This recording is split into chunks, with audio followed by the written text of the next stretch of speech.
Light bulb introduction. Money isn't just about numbers, it's about freedom, confidence, and the life you truly want to live. In his book, I Will Teach You to Be Rich, Ramit Sethi cuts through the noise of complicated financial advice and gives us a practical, step-by-step system to take control of our money. From automating savings and investing, to crushing debt, mastering credit cards, and spending guilt-free on the things you love, this book is a modern guide to building wealth without living a life of restrictions. It's not about being cheap, it's about being smart with money and designing a rich life on your own terms. Chapter 1. Optimize your credit cards. Ramit Sethi begins the book with a bold idea.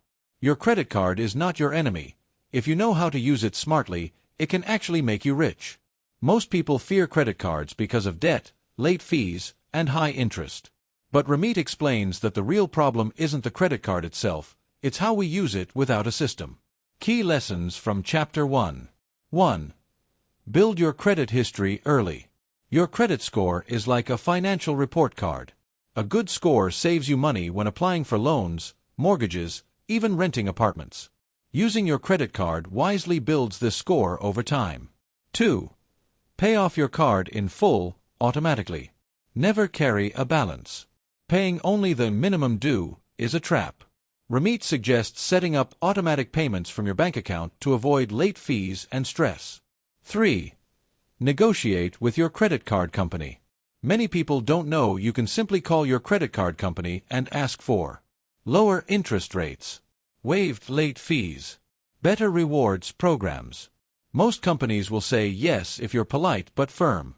4. Choose the right card for you. If you love travel, get a travel rewards card. If you want cash, get a cashback card. Don't chase every shiny offer. Stick with 1 or 2 cards that match your lifestyle. 5. Use credit cards as a tool, not a crutch. The goal is not to buy more, but to use the system to your advantage. Rewards, cashback, and building credit are benefits if you remain disciplined. Why this matters? If you master credit cards, you unlock a foundation for financial success. You avoid unnecessary fees, you build trust with banks, and you even get free perks like flights and bonuses. Curious question to hook for Chapter 2. If credit cards are all about spending wisely, what happens when we turn to the next big enemy of our money? Banks. Are banks really helping us grow our money, or silently eating away at it every single day? Chapter 2. Beat the banks. In this chapter, Ramit exposes a hidden truth. Banks are not your friends, they are businesses designed to make money from you. And the worst part? Most people don't even realize how much they lose every single month. Key lessons from Chapter 2. 1. The silent killer, bank fees. Monthly maintenance charges, overdraft fees, ATM charges. Banks quietly take billions of dollars from customers every year. These fees don't look big individually, $5, $15, $35, but over years, they drain thousands of dollars. 2. Why big banks are bad for you. Traditional banks earn massive profits from customer fees and give almost zero interest on savings. Example, you keep your money in a savings account, but it earns 0.01% interest, practically nothing. 3. The better alternative, online banks. Online banks like Ally or Capital One 360, examples Ramit gives, usually offer no fees, high interest rates on savings, better customer service. Because they don't have expensive physical branches, they can afford to give you more. 4. Set up 2 essential accounts. Ramit recommends starting with high-interest savings account for your emergency fund and short-term goals. No-fee checking account for everyday spending and bill payments. 5. Automate everything. The real power comes when you link your checking and savings accounts and set up automatic transfers. Example, every month, money flows from checking, savings, investments, without you lifting a finger. This makes your money grow while you sleep. 6. Negotiate with your bank. Just like with credit cards, you can call your bank and ask, can you remove this overdraft fee? Can you move me to a no-fee account? Banks want to keep customers, so often they'll say yes. Why this matters? If Chapter 1 was about protecting yourself from debt traps, Chapter 2 is about stopping the money leaks caused by banks. By switching to better accounts and automating your system, you save hundreds, sometimes thousands, every year, without working harder. Curious question to hook for Chapter 3. Now that we've fixed our credit cards and stopped banks from stealing our money, the big question is, what should we actually do with the money we're saving? Chapter 3. Get ready to invest. After learning how to optimize credit cards, Chapter 1, and beat the banks, Chapter 2, Ramit now shifts to the most important wealth-building habit, investing. He starts by busting a common myth. Backhand index pointing right, I'll start investing when I earn more money. Ramit says this is completely wrong, because the earlier you start, the richer you become, even with small amounts. Key lessons from Chapter 3. 1. The power of compound growth. Imagine planting a tree. In the first few years, growth looks small. But over decades, it becomes massive. That's exactly how compound interest works. Your money makes money, and then that money makes more money. Example Ramit gives. If you invest $100 per month at age 25, you could retire a millionaire. If you wait until age 35 to start, you'll have less than half of that, even if you invest the same amount. Lesson: time is your greatest asset. 2. Don't wait for the perfect time. Many people delay investing because they wait for a raise, for the market to improve, or until they learn more. Ramit explains, the best time to start is now, even with small amounts like $50 or $100 a month. 3. Why investing beats saving. Savings accounts are safe but very slow. They barely beat inflation. Investing in the stock market historically gives 7 to 8% returns per year on average. This difference may look small, but over decades it creates a life-changing gap in wealth. 4. Kill the fear of losing money.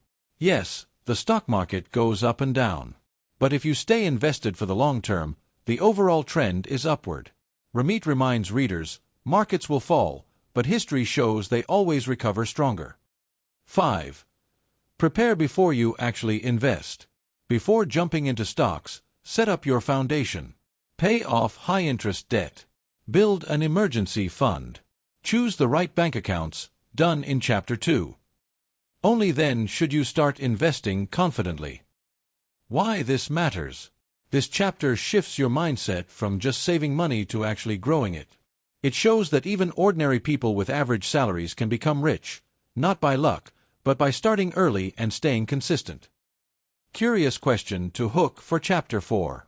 Now that we know why investing is so powerful, the big question is, how do we balance enjoying our money today while still saving and investing for the future? This is where Ramit introduces the secret to a stress-free financial life: conscious spending. Should it just sit in the bank, or is it time to start investing? Chapter 4. Conscious Spending. Up to now, the book has been about fixing your financial foundation, credit cards, banks, and getting ready to invest. But in this chapter, Ramit tackles the biggest fear people have. Backhand index pointing right, if I save and invest, does that mean I can't enjoy my life today? His answer is clear: you can enjoy your money guilt-free if you spend consciously. Key lessons from Chapter 4. 1. Conscious spending versus frugality. Being frugal means cutting everywhere, often making life miserable.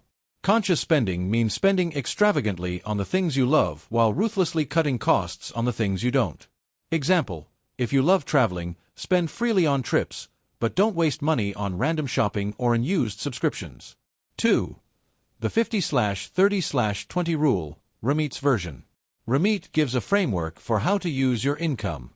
Fixed costs, 50 to 60%, rent, bills, groceries, insurance, debt payments. Investments, 10%, retirement accounts, index funds, 401k, Roth IRA. Savings, 5 to 10%, short-term goals like vacations, emergency fund, big purchases. Guilt-free spending, 20 to 35%, eating out, movies, gadgets, hobbies, enjoy without regret.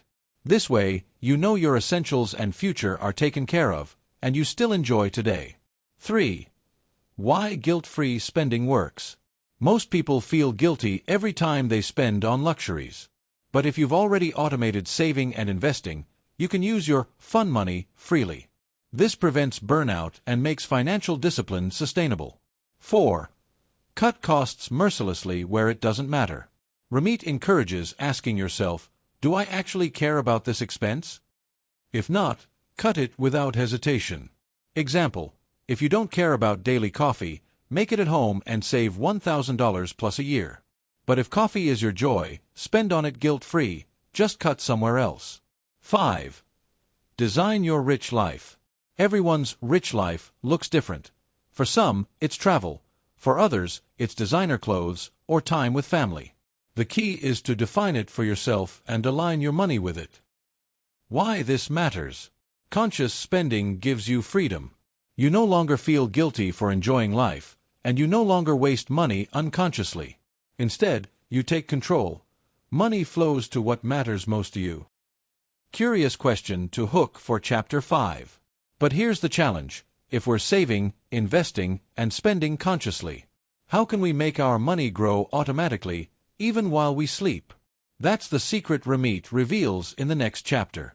Chapter 5. Save while sleeping. After building a conscious spending plan, Ramit takes us to the next step. Backhand index pointing right automation. He says, the single most important step to getting rich is setting up an automatic system that manages your money for you, so you don't have to rely on willpower every month. When money is automated, saving and investing happen without stress, guilt, or forgetting. Key lessons from Chapter 5. 1. Why automation wins. Most people fail at saving because they try every month but end up spending first. Automation flips the script. Money for savings, investments, and bills moves out before you can touch it. What's left is your guilt-free spending money. 2. The flow of money, Ramit system. Ramit suggests creating an automatic money flow. Paycheck, checking account. From checking, money automatically moves into investments, 401k, Roth IRA, index funds. High-interest savings, for emergencies plus short-term goals. Bills, rent, utilities, subscriptions, loans. Spending account, fun money. This way, every dollar has a job, and you don't have to think about it. 3. Timing is everything. Ramit recommends setting automatic transfers for 2 to 3 days after your paycheck arrives. This ensures your money is put to work before you even get the chance to overspend. 4. Benefits of automation. Consistency, you save and invest every month. No excuses. Stress-free, no late fees, no missed payments. Freedom, you don't need to track every penny. Just check in once in a while. 5. Set it and forget it, mostly. Once automation is set up, you only need to make small adjustments once or twice a year. For example, when you get a raise, increase your automatic investments by 1 to 2%. Why this matters? Automation is like having a personal financial assistant working 24/7. Instead of fighting your own habits, you design a system that saves and grows your money while you're living your life. It's not about discipline, it's about design. Curious question to hook for Chapter 6. But wait, if automation is so simple, why do so many people still fail at investing? Could it be because the financial world is full of myths and experts who confuse us on purpose? That's exactly what Ramit uncovers in the next chapter. Chapter 6. The Myth of Financial Expertise. By now, we've automated our money, set up smart bank accounts, and started investing. But there's a problem. Backhand index pointing right, the financial world is full of noise, TV experts, stock pickers, hot tips, and complicated strategies. Ramit's message is simple. Most financial experts don't know what they're talking about, and you don't need them to become rich. Key lessons from Chapter 6. 1. The truth about experts. Financial gurus on TV and magazines often give conflicting advice. Studies show that stock pickers and fund managers rarely beat the market. Most of them are entertainers, not wealth builders. 2. The trap of expensive advice. Many people hire financial advisors who charge high fees. Example, a 1 to 2% management fee may look small, but over decades it can cost you hundreds of thousands of dollars in lost growth. Ramit argues, why pay someone when you can use simple, proven systems yourself? 3. The index fund solution. Instead of chasing hot stocks, Ramit recommends index funds. An index fund simply tracks the overall market, like the S&P 500. History shows that over the long term, the market grows, and index funds consistently beat most professional managers. 4. Keep it simple. You don't need 20 different investments or daily trading. A simple portfolio with a few low-cost index funds is enough to grow wealth steadily. Complexity equals stress. Simplicity equals success. 5. Behavior matters more than advice. The real key isn't finding the perfect investment. The key is starting early, staying consistent, and not panicking when markets rise or fall. Even the best advice is useless if you don't stick to it. Why this matters? This chapter frees you from the trap of chasing expert advice. You don't need to be a stock genius, follow the news daily, or trust Wall Street insiders. A simple, automated system with index funds can beat 90% of the so-called experts. Curious question to hook for Chapter 7. But here's the exciting part. If investing isn't only for the wealthy elite, can ordinary people with average salaries really build massive wealth? That's exactly what Ramit reveals in the next chapter. Chapter 7. Investing isn't only for rich people. Many people believe investing is only for the wealthy. I'll start when I have more money. Ramit completely destroys this myth in this chapter. Backhand index pointing right his core message. You don't need to be rich to start investing. You become rich because you invest. Key lessons from Chapter 7. 1. Start small, grow big. Even small amounts invested regularly can grow into huge wealth because of compound interest. Example: $50 per month invested from age 25, over $100,000 by retirement. $200 per month from age 25, over $400,000. Waiting to start costs far more than starting small early. 2. Retirement accounts are your secret weapon. Ramit introduces readers to two powerful, tax-advantaged accounts. 401k, usually offered by employers in the U.S. You invest pre-tax money, it grows tax-deferred. Many companies offer matching contributions, free money. Roth IRA. You invest after-tax money, but all growth and withdrawals in retirement are tax-free. These accounts multiply your money faster because they protect it from taxes. 3. Why waiting costs you more. People often delay because they want to save more first. But by waiting, you lose the most valuable factor, time. Example: two friends invest $10,000 per year. One starts at 25 and stops at 35. The other waits until 35 and invests until 65. The first one, who invested less overall, ends up with more money, just because they started earlier. 4. Don't try to time the market. Many beginners fear, what if I invest at the wrong time? Ramit's answer: nobody can predict the perfect time. The best strategy is consistent automatic investing, no matter what the market is doing. 5. Average people can win. You don't need millions, special knowledge, or luck. Ordinary people with ordinary jobs can retire rich if they start early and stay disciplined. Investing is not about being smart, it's about being consistent. Why this matters? This chapter removes fear and excuses. It proves that investing is not a privilege for the rich, it's the tool that makes you rich. Curious question to hook for Chapter 8. But once you've set up your investments and your system is running, another challenge comes up. How do you maintain it without getting overwhelmed or making mistakes? That's the secret Ramit shares in the next chapter. Chapter 8. Easy Maintenance. At this point in the book, you already have optimized credit cards, white heavy checkmark. No-fee bank accounts, white heavy checkmark. Automated money system, white heavy checkmark. Started investing, white heavy checkmark. Now the big question is, do I need to constantly monitor everything? What if I mess up? Backhand index pointing right. Ramit's answer: no. Once your system is in place, maintaining it is surprisingly easy. Key lessons from Chapter 8. 1. Don't obsess daily.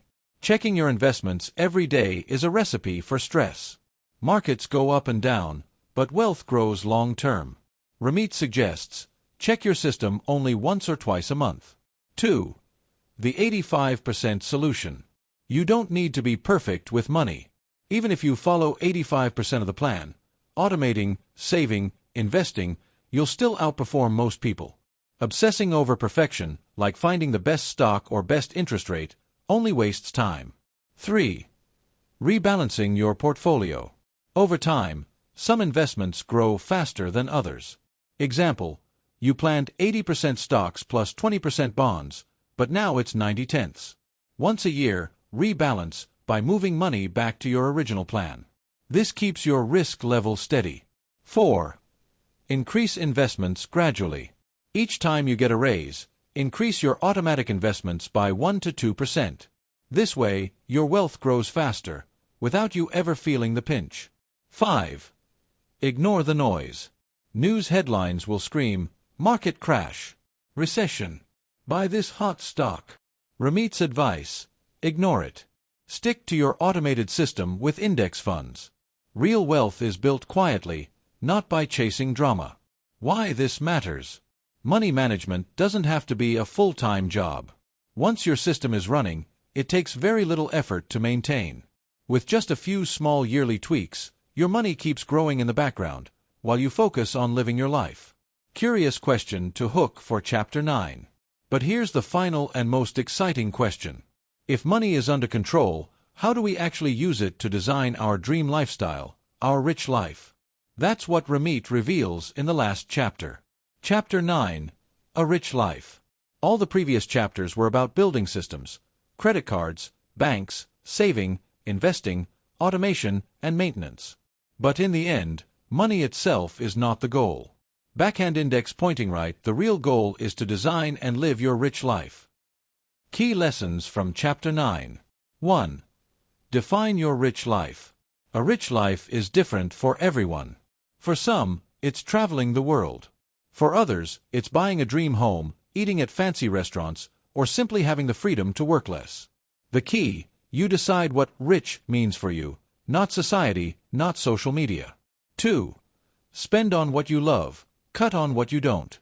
Ramit repeats his golden rule: spend extravagantly on the things you truly love, and cut mercilessly on things you don't care about. Example: if family vacations bring you joy, spend freely there. If luxury clothes don't matter, cut that cost entirely. 3. Money as a tool, not the goal. A rich life isn't about hoarding money. It's about using money as a tool to create freedom, choices, and joy.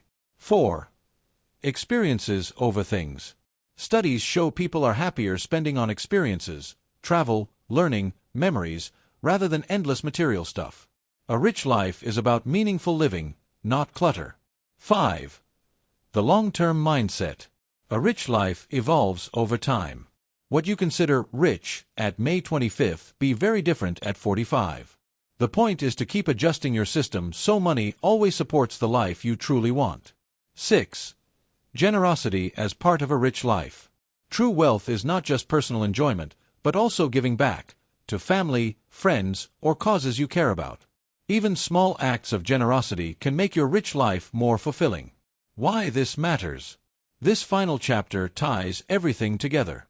It's not just about becoming rich, it's about becoming free. Free from money stress, free from guilt, and free to live life on your own terms. Your rich life is not accidental. It's designed through conscious choices and smart systems. Curious question to hook beyond the book. Now that you know how to build your rich life, here's the real challenge. What does your rich life look like, and what's the very first step you'll take today to start living it? Sparkle's conclusion. At the heart of I Will Teach You to Be Rich lies one powerful truth. Being rich isn't about having millions in the bank, it's about living the life you truly want. Ramit Sethi shows us that with a few smart choices, automating money, investing early, managing credit wisely, and spending on what actually matters, we can create freedom, security, and joy. The path to wealth doesn't require perfection, it requires action. Start small, stay consistent, and build the systems that will work for you. Because in the end, living a rich life is not about money, it's about choice, freedom, and happiness.